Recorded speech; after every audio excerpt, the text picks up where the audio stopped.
seguir. Louvado seja o Senhor. Mas eu quero te dizer nessa palavra, louvado seja o nome do Senhor, que é um Deus que nós servimos, é um Deus que eu e você servimos, que Ele é um Deus que abre porta onde não tem porta. É um Deus que nós servimos, querido.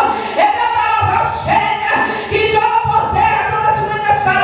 Há um Deus que nós servimos, que é um Deus que entra na casa do impossível.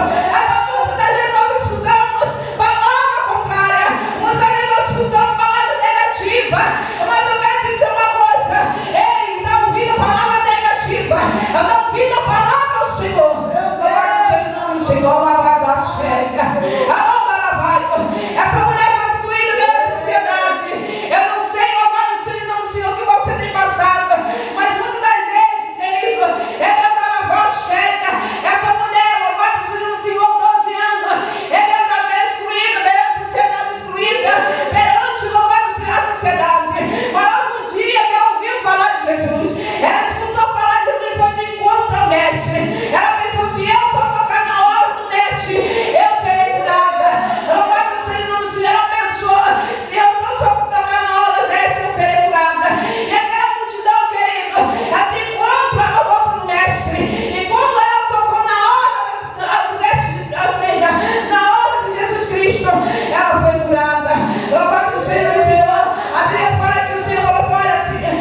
obrigatória. Meu Deus, aleluia. E Deus me dava profundamente essa palavra.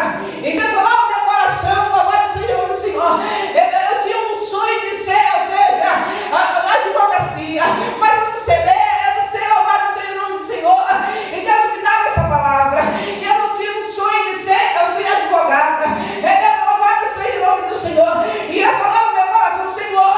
E Deus me falava no meu coração, da pessoa que tem sonho de projeto. Louvado seja o nome do Senhor. Ei, querido, eu quero te dizer uma coisa. Essa coisa linda Deus me dava nessa passagem. Que perante a sociedade, você rejeitado e excluído. Mas perante o Senhor não. Sabe por causa de que o seu sonho vai ser realizado? E muitas vezes você tem projeto, tem de abrir uma empresa. E Deus vai te ajudar perante a sociedade. Aleluia. Para mostrar que Ele é Deus em na tua vida. Aleluia, Deus. Você tem um sonho, um projeto, louvado seja de ser você mesmo, louvado seja o nome do Senhor. Ele vai ter uma casa, tem uma loja, louvado seja o nome do Senhor. Ele vai te colocar, louvado seja o nome do Senhor. Sabe o que é que irmão? Louvado seja as palavras negativas, ela se torna, sabe o quê? Momento de exaltação. Ela se torna momento, louvado seja o nome que nós temos a palavra do Senhor e nós meditamos. E muitas vezes nós não colocamos em prática. E aquela mulher, ela tinha fé no seu coração. Ela tinha, louvado seja uma fé tão grande, irmão, que ela se colocava por detrás de Jesus. Então ela tocou em Jesus. Louvado seja o nome do Senhor. É verdade, Senhor. E Deus me dá essa palavra, rejeição. Eu já fui muito rejeitada perante a minha família. Mas vai chegar um tempo que eles vão dizer, verdadeiramente a Aline é uma mulher de Deus, verdadeiramente a chega. Ai, meu nada, vamos dizer, verdadeiramente o diabo de Deus é um homem de Deus, verdadeiramente quando ela missionária Rose é uma mulher de Deus. Querido, não te preocupe, porque Deus está no controle da tua vida. Deus está no controle daquela mulher. Deus está no controle. Deus está no controle da tua situação. Pode vir um Deus da tempestade, mas Deus está no controle da tua vida. Aquela mulher podia muito bem dar ouvido. Ela pode dizer muitas coisas, mas ela foi até o mestre. Ela foi de encontro porque ela ouviu falar de Jesus. Louvado seja. Não rejeite. Ela vai a oportunidade. Louvado seja o nome do Senhor. Querida, aquela mulher não rejeitou a oportunidade. Vai de encontro até o mestre. Aleluia, Deus. Louvado. Muitas vezes você foi rejeitado. Somos caminhados, somos, mas não rejeitado e excluído por Deus. Louvado seja o nome do Senhor. Muitas vezes a mulher estava excluída, estava perante na agenda de muitos, mas não perante o Senhor. Porque aquela mulher que teve fé e acreditou nas promessas, não sei porquê, mas muitas vezes nas promessas que Deus vai acontecer na minha e na tua vida. Que Ele creia que o Senhor, Ele é contigo a todo momento, a todo tempo, a todo instante. Porque Ele não te abandona e não vai te abandonar. Louvado pode alguém, a mãe se esquecer do filho que amamenta, o Senhor jamais esquecerá de ti. Louvado seja o nome do Senhor. O Senhor não esquecer das promessas que Ele fez na tua vida. O Senhor não esquecer daquilo que Ele vai tem para acontecer na tua vida. Creia, porque Deus, Ele é contigo. Na tua caminhada, na tua jornada, Ele escreveu a tua história. Não foi o homem, querido. Quem escreveu a tua história foi Deus. Quem escreveu a tua história foi Deus. Apenas eu tenho a palavra do Senhor. Me ajuda, Senhor, a escrever a minha história. É verdade, porque sem Deus nada nós podemos fazer. É verdade, seja o nome do Senhor. Querida, aquela mulher, ela foi rejeitada, mas chegou uma hora que ela chega. Chegou o momento da vitória dela. Que Ele está chegando o momento da vitória. Você crê nisso? Ela está chegando o momento da exaltação de Deus sobre a tua vida. É verdade, chega lá onde ela vai. É verdade, aquela mulher foi excluída pela sociedade. Aquela mulher foi rejeitada, mas não rejeitada por Deus. Muitas vezes você tem um sonho de ser essa mesma. É verdade, ela vai te colocar perante a sociedade e vai falar que só Ele é Deus na tua vida. Amém, querido? Louvado seja o Senhor. O Senhor me dá essa palavra linda, irmão. Louvado seja o Senhor. E eu agradeço a oportunidade em nome de Jesus Cristo. Aleluia.